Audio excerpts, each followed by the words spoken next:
Well, good morning, good afternoon, and good night, wherever you may be watching from. It is time for the space weather update. Today is July 8th, 2024.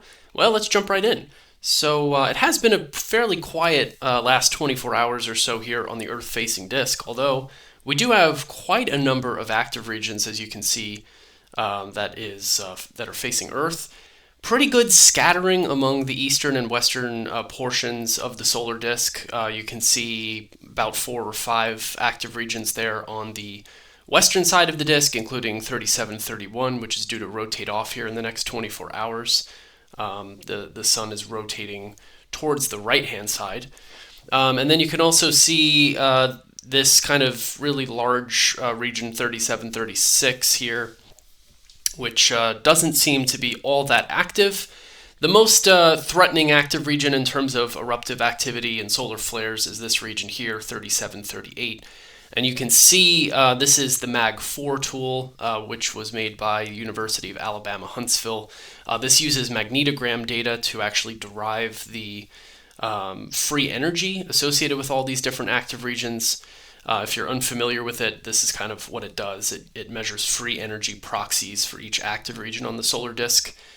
So it is used to essentially look up probabilities and uses statistics to look up probabilities of the occurrence of solar flares and then CMEs, coronal mass ejections, and then solar energetic particle events as well. So you can see that's kind of the reasoning for the red box there around this active region here, 3738. In the MAG4 diagram, this active region clearly has more energy associated with it than some of the other ones here that are towards the central portion of the disk and then towards the western portion of the disk.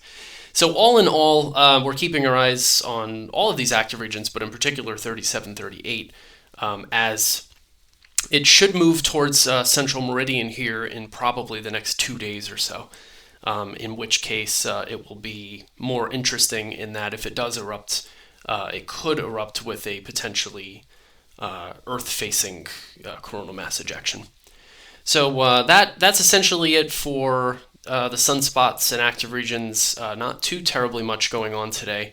This is kind of a summary here of the the magnetic field classification associated with all these active regions. You can see that most of them are alphas and betas, which is to say that they're not terribly complex. We do have 3738, of course, which has the higher magnetic classification, beta gamma, so that indicates that it does have some level of activity complexity that may be more interesting for eruptions or solar flares. Let's take a look at the coronagraphs here over the last 24 hours or so, back to about 14Z on the 7th, which was yesterday. You do see a couple of eruptions here towards the western portion of the disk. You do see a faint eruption here starting around 23 Zulu or so. There's nothing particularly exciting here. We have another eruption that started today around about 1148 or so, and so this one will probably have some analysis done on it as well. But other than that, there's no terribly significant eruptions here. As you can see in the coronagraphs, it doesn't appear to be. If we look at C3, C3 is the same, and I'll play this out here for you. C3 is just kind of a zoomed out view, essentially, of C2. These are the SOHO C2 and C3 coronagraphs, if you're unfamiliar with these. If you are unfamiliar with these, the instrument blocks out the sun using what is known as an occulting disk, and the sun is this kind of white circle here. So it allows you to see the outer atmosphere of the sun, the corona, and you'll be able to actually see solar storms or coronal mass ejections that are being ejected from the sun. So that's what these coronagraphs do. And you do see some sort of puffs here as you go through the imagery over the last 24 hours. You do see there's always going to be some outflows, of course, but probably the most significant or interesting event here is this particular one around 11 o'clock today. So that one is still kind of in progress as of this very moment. And this is the stereo ahead coronagraph, so it's at a different vantage point than that of SOHO. SOHO is along the Earth-Sun line, whereas stereo is, I don't know where it is now. It's about maybe 15 or 20 degrees upstream of Earth, towards, in the direction of Earth's orbit. So it's kind of looking at the sun from an angle. And you can see as we zoom through here, there's not terribly much going on, except for this CME that's sort of in progress here. This was seen around 12 o'clock, 11 o'clock or so. So this CME is the most interesting thing that's going on today. It's still sort of in progress. And I guess we should look at why that CME is there.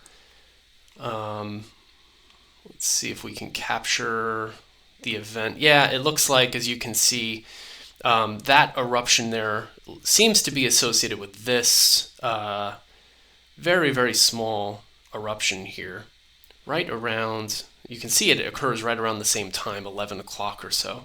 So if you keep your eye right here, you'll see a very kind of narrow eruption here that occurs right with this brightening.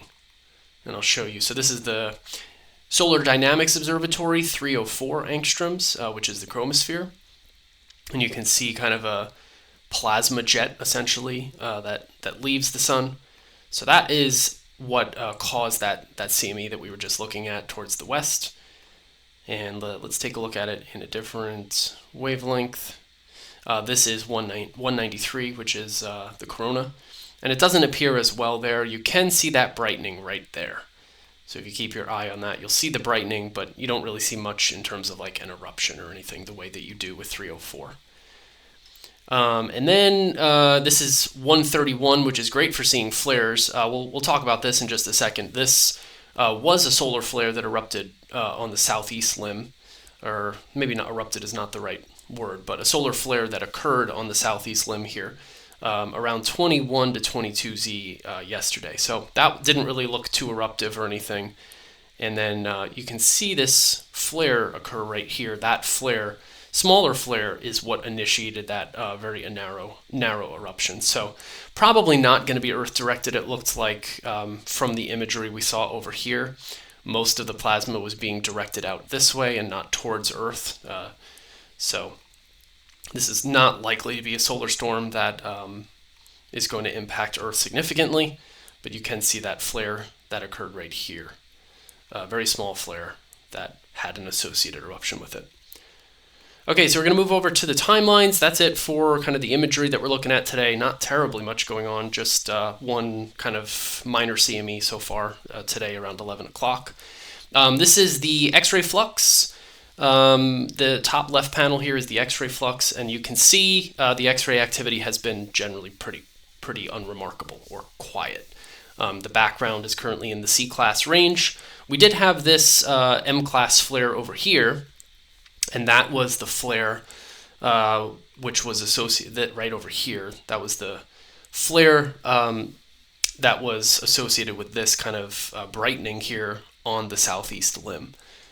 So that I'm going to close this out here. So that is this flare here. It looks like it peaked around about M2. Looks like M2.5 or so, something like that. 2.4, M2.5, something like that. So other than that, and then you can actually see this smaller flare right here. This is that tiny little flare that we just have been talking about, kind of just west of the Earth-facing disk. So this little flare right there, that was associated with the CME that we saw, and also that tiny little flare that we saw in 131.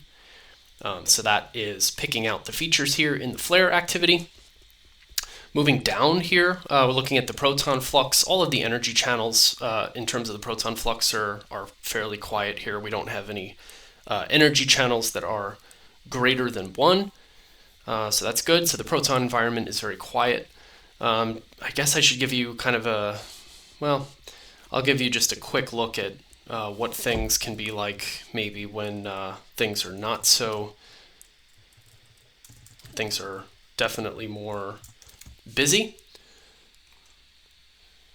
So this is what things can look like here when you actually do have a solar energetic particle event. All of the energy channels seem to kind of spike up. So this is kind of what it looks like here from March 21st to early on March 23rd, this is kind of what it looks like during background conditions. And then when there's a solar energetic particle event, you can see all of the energy channels kind of rising together like that. So that is, we go back to the last 24 hours or so. So this is what we're looking at. I'm actually going to make it 3 days. Okay, so this is pretty much at background levels here.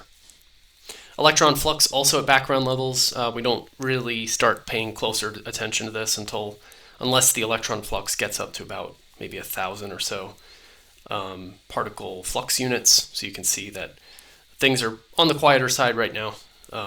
All the values are less than about 100 particle flux units. So we'll talk about this at greater length when things become more interesting. Okay, then we're going to look at the solar wind. This is from ACE and Discover at the L1 Lagrange point.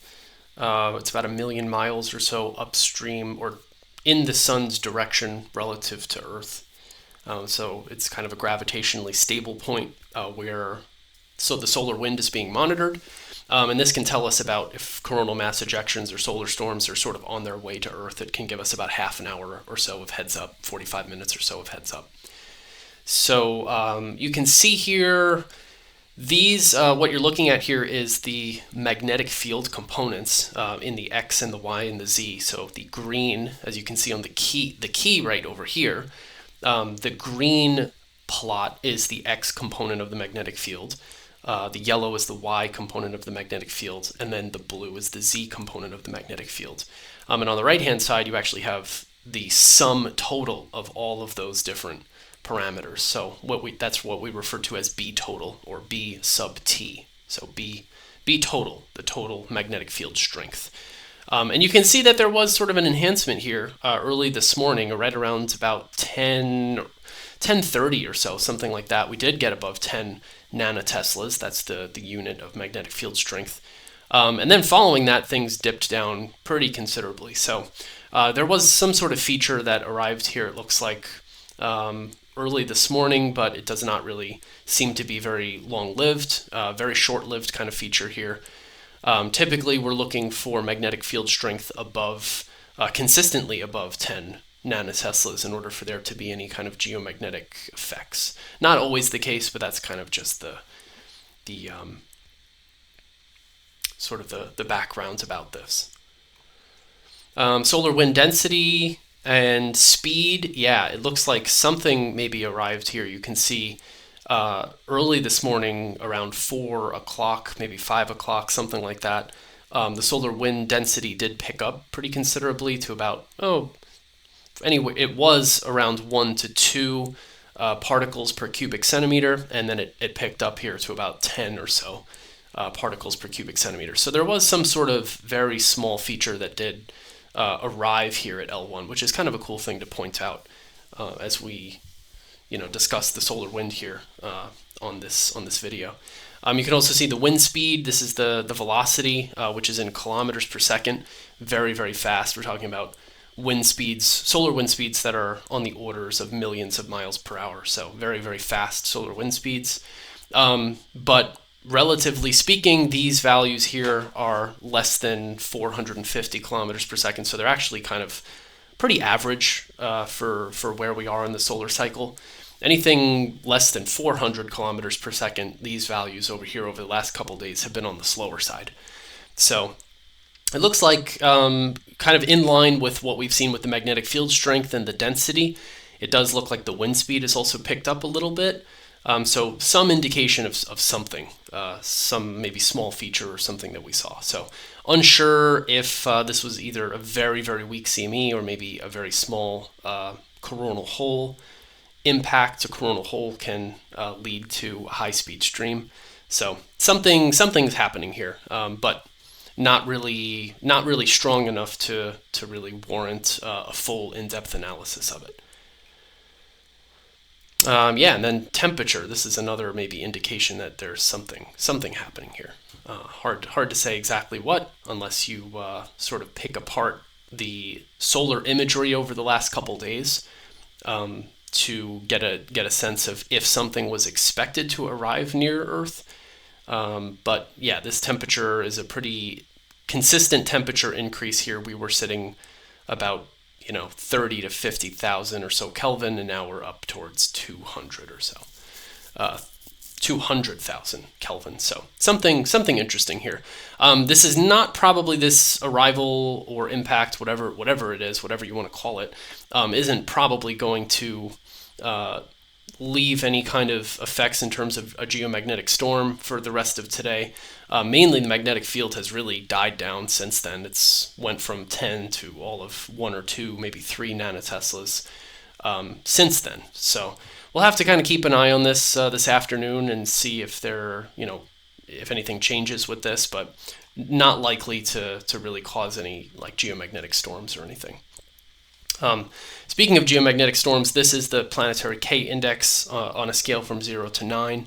This is the level of geomagnetic activity, and as you can see, yeah, we're the orange value is the actual observed value. So there has been a little bit of an increase in terms of where we were over the last 48 to 72 hours. And that could be because of this arrival that we have in the solar wind. The reason why it's maybe picked up to 3.3 or so. But generally speaking, you can see the coloring between the green, the yellow, and the red. That gives you an indication of like storm criteria.